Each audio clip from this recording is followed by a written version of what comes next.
یو تور ماښام او دوه شنه ستوري.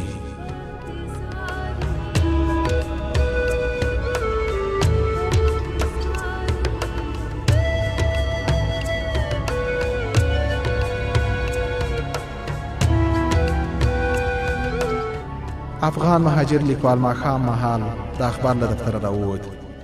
په خیبر بازار کې سرویس ته ورپورته شو. سرویس له سورلیو ډک و.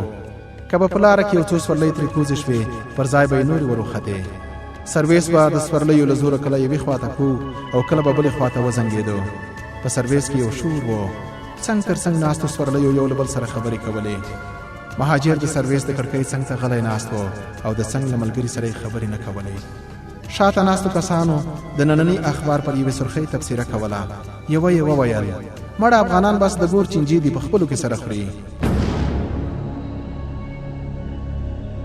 هغه بل وویل پرون بیا په افغانستان کې جنگ شوی بلا ډېرې سره وژلي دي. د څنګ ملګري یې وویل دا خو لا څه کوي هغه بله ورځې د افغانانو 7 مړي له کشمیره راوړل. مقابل لوري ورزیاته کړه کشمیر خو دلته نږدې دی وایم په فلسطین او چچنیا کې هم دوی جنګېږي. د مهاجر زړه راډک شو او مړې مړې اوښکې پر مخ راغلې. سترګو ته یې نننی اخبار ونیو او د خپلو اوښکو پرده پوښ یې کړ. سرویس بیا پر یوه تمځي ودرېد. یو څو سورلۍ ترې کوزې شوې او یو څو نورې ورپورته شوې. د مهاجر سترګې د خپل اخبار پر یوې سرخۍ ولګېدې. سرخۍ د ناصر باغ د کمپ د ورانولو او د مهاجرو د شړلو په هکله وه. بیا یې زړه راډک شو او له سترګو نه یې اوښکې لکه له سرویس نه راکوزېدونکې سورلۍ یوه په بله پسې راغلې. د مهاجر زړه لکه ډک سرویس نه تشېده. کلینر غږ وکړ بورډ والا کوزېږئ. مهاجر ټکان وخوړ. له سرویسه راکوز شو او د نهر پر غاړه د ناصر باغ پر سړک مخ پورته روان شو.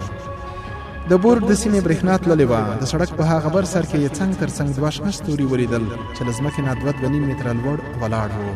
شنه ستوري ګرد تاوېدل او اخوا دېخوا یې شنې پلوشې شیندلې. مهاجر خپل ټول جیبونه ولټول. زر زر یې ساه واخیسته او د زړه پر سر جیب ته یې لاس دننه کړ. جیب یې لکه ژوندی شی چې پکې وي غلی غلی رپېده. له جیب نه یې کاغذونه راوایستل. په اخبار یې د تندي خولې وچې کړې. سترګې یې هم په اخبار وچې کړې. د جیب په کاغذونو کې د اخبار کارت پیدا کړ. غاړه یې صافه کړه او د شنو ستوریو پر خوا ور روان شو.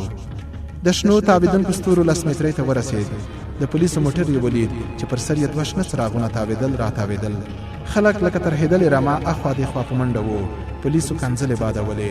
ماشینګن او برقي ډنډې یې په لاسونو کې نیولي وو او خلک یې ویرول. پولیسو ځوان او ځلموټي افغانان په زوره موټر ته ور وخېژول. د پولیسو افسر پر یوه پولیس غږ وکړ هغه ګیرور هم راونیسئ. مهاجر خپلې ګیرې ته اخبار ونیو. پولیسو یو بل ګیرور افغان ته لاسونه ور واچول او په کشولو یې د پولیسو موټر ته ور وخېژاوه.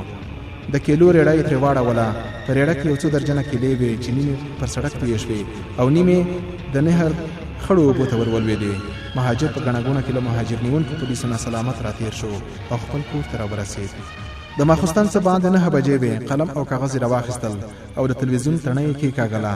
د اخبار لپاره یې د ځینو مهمو خبرونو په لیکلو پیل وکړ. د تلویزیون پر پرده د کشمیر یوه صحنه راغله. هندي عسکرو د کشمیر یو زلمی په وهلو او کشولو موټر ته ور وخېژاوه. په یوه بله صحنه کې د یوه ځوان شهید جنازه روانه ده او وراره خو یې مخ او ټټر وهي. مهاجر د تلویزیون په پرده کې سترګې وګنډلې. په دې غمجنو صحنو پسې جوخته بله صحنه راغله. د پولیس یو موټر دی چې د ښار په تیاره څنډه کې ولاړ دی او بل څراغونه یې پر سر تاویږي. له عسکرو سره برقي ډنډې او ماشینګنې په لاسونو کې دي. ګڼه ګوڼه ده او خلک اخوا دېخوا منډې وهي. پولیسو یو څو زلمي رانیولي او په زور یې موټر ته ورخېچوي. مهاجر یو دم چیغې کړې اوهو دا خو همغه صحنه ده. دا هم باید ولیکم چې دا یې څنګه په خپل تلویزیون کې ورکړې ده. سر یې وښوراوه. پر خپله خبره یې شک پیدا شو. نه دا همغه صحنه کله ده. دا پاکستاني پولیس کله دي. دا خو اسرائیل دی. اسرائیل نه ګوري چې فلسطیني زلمیان یې رانیولي او لاسونو ته هتکړۍ ور اچوي.